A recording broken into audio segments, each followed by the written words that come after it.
اعوذ باللہ من الشیطان الرجیم لقد نصرکم اللہ فی مواطن کثیرہ، بے شک اللہ تعالیٰ نے کئی مواقع پر جنگی میدانوں میں تمہاری مدد فرمائی ہے۔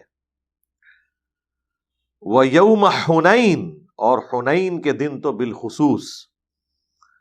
اب چونکہ یہ قتال کے حوالے سے صورت ہے تو اس لیے اللہ تعالیٰ نے جو امت محمدیہ صلی اللہ علیہ وآلہ وسلم کا خاصہ ہے، یعنی قتال، اللہ تعالیٰ کی طرف سے جو عذاب استیصال ہے کافروں کے اوپر، رسول اللہ کی خصوصیت ہے صلی اللہ علیہ وآلہ وسلم، اس کے حوالے سے مسلمانوں کو موٹیویٹ کرنے کے لیے جو پہلے کی جنگیں ہیں ان کی طرف اشارہ فرمایا کہ اللہ تعالیٰ نے بہت سے مواقع پر تمہاری غیبی مدد فرمائی۔ غزوہ بدر کے اندر بھی فرمائی فرشتوں کے ذریعے، غزوہ احد کے اندر بھی، غزوہ خندق میں بھی جب ٹھنڈی ہوائیں چلنا شروع ہو گئی۔ یہ ساری ڈیٹیلز آپ کو وقتاً فوقتاً، غزوہ احد کی تو ہم کمنٹری سورہ آل عمران کی 60 آیات کے اندر کور کر چکے ہیں، غزوہ بدر سورۃ الانفال کے اندر، اور غزوہ احزاب انشاءاللہ تعالی آئے گا سورۃ الاحزاب میں، غزوہ خندق، اور سورہ توبہ میں جو رسول اللہ کی زندگی کا آخری غزوہ ہے صلی اللہ علیہ وآلہ وسلم، غزوہ تبوک، اس کا ذکر ہے۔ تو اللہ تعالیٰ غزوہ تبوک کے لیے جو مسلمانوں کو تیار فرما رہا ہے، اسی کانٹیکسٹ میں یہ بات ہو رہی ہے کہ اللہ تعالیٰ نے کئی مواقع کے اوپر تمہاری مدد فرمائی، بالخصوص حنین کے دن۔ یہ جو غزوہ حنین ہے نا، یہ فتح مکہ والے سال ہوا تھا، فتح مکہ کے فوراً بعد، آلموسٹ 3 مہینے کے بعد، اور یہ عرب کی سرزمین پر مشرکین عرب کے خلاف آخری جنگ تھی، فیصلہ کن جنگ۔ ویسے تو فتح مکہ کے بعد ہی مسلمانوں کی دھاک بیٹھ گئی تھی، لیکن ابھی کچھ قبائل باقی تھے جنہیں اپنی جنگی صلاحیتوں کے اوپر ناز تھا اور وہ رسول اللہ کی بیعت کرنے کے لیے تیار نہیں ہوئے، ورنہ اکثریت نے تو نبی الاسلام کا غلبہ قبول کر لیا تھا۔ بعض نے ایز اے پیغمبر کیا، بعض نے ایک وار لارڈ کے طور پر، کہ ایک ایسا جنگجو ہے قبیلے کا سردار جس نے تمام قبائل کو سرنگوں کر دیا، اور اسی کا ذکر آیا اذا جاء نصر اللہ والفتح ورأیت الناس يدخلون فی دین اللہ افواجا، بے شک اللہ تعالیٰ کی طرف سے فتح آ پہنچی اور تم دیکھ رہے ہو کہ لوگ گروہ در گروہ دین میں داخل ہو رہے ہیں، اور وہ گروہ در گروہ لوگ رسول اللہ کے اس غلبے کی وجہ سے آپ کی بیعت کر رہے تھے، لیکن اب رسول اللہ کے کیس میں صلی اللہ علیہ وآلہ وسلم آپ صرف ایک قبیلے کے سردار یا جنگجو کی حیثیت سے نہیں تھے، بلکہ اللہ کے پیغمبر بھی تھے، لہٰذا بیعت اس زمانے میں بھی ہوتی تھی، بڑے سرداروں کی بیعت لوگ کرتے تھے، ان کے پیچھے چلنے والے۔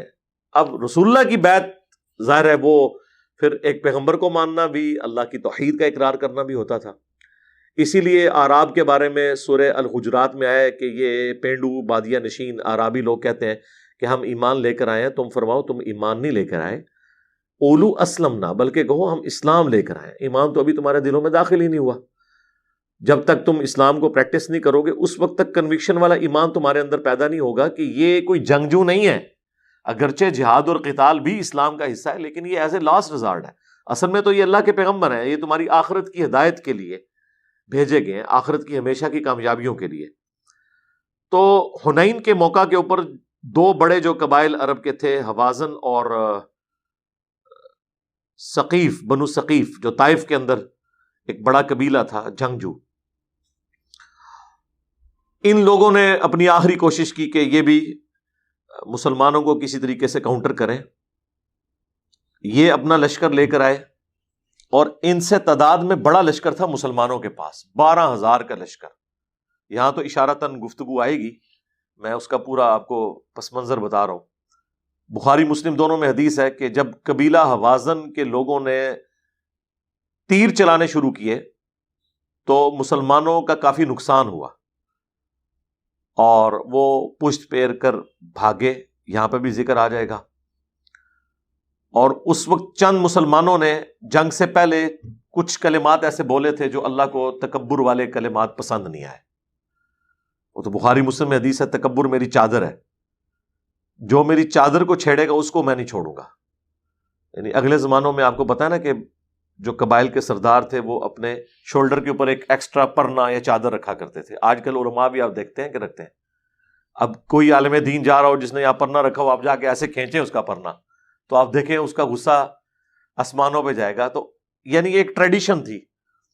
تو وہ عرب کے لوگوں کو اس بات کو سمجھانے کے لیے بات کی گئی کہ یہ تکبر میری چادر ہے, اس کو جو ہاتھ ڈالے گا اس کو میں نہیں چھوڑوں گا. بخاری مسلم میں حدیث ہے کہ جس کے دل میں رائی کے دانے کے برابر بھی تکبر ہوگا نا, تو اللہ کے نبی علیہ السلام فرماتے ہیں کہ وہ پھر جنت میں نہیں جائے گا. سیدھی سی بات ہے. تو یہ بڑا کریٹیکل ایشو ہے تکبر کے حوالے سے. اب وہ تکبر پر مبنی کچھ جملے انہوں نے بول دیے. انہوں نے کہا کہ بدر میں ہم کم تھے, اس وقت غالب آئے تھے, آج تو ہماری تعداد بھی زیادہ ہے, آج ہم کافروں پر غالب آئیں گے. یعنی جیسے ہی ریسورسز بڑھے, اسباب بڑھے, مسبب الاسباب کا کنسیپٹ پیچھے چلا گیا.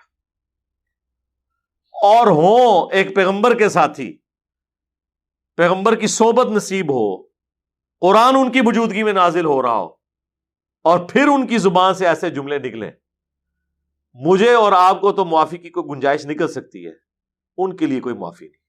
ہاں, جن کے رتبے بلند ہوتے ہیں نا, ان کے امتحان بھی اسی حوالے سے سخت ہوتے ہیں. بس پھر اللہ تعالیٰ نے جو ذکر کیا کہ وہاں پھر تمہیں بھاگنے کی جگہ بھی نہیں ملی, زمین تنگ ہو گئی تمہارے اوپر. صرف 80 لوگ رسول اللہ کے ساتھ رہ گئے صلی اللہ علیہ وآلہ وسلم. 12,000 میں 80 کچھ بھی ہیں تیرے محبوب کی امت سے ہیں. حرمت رسول پر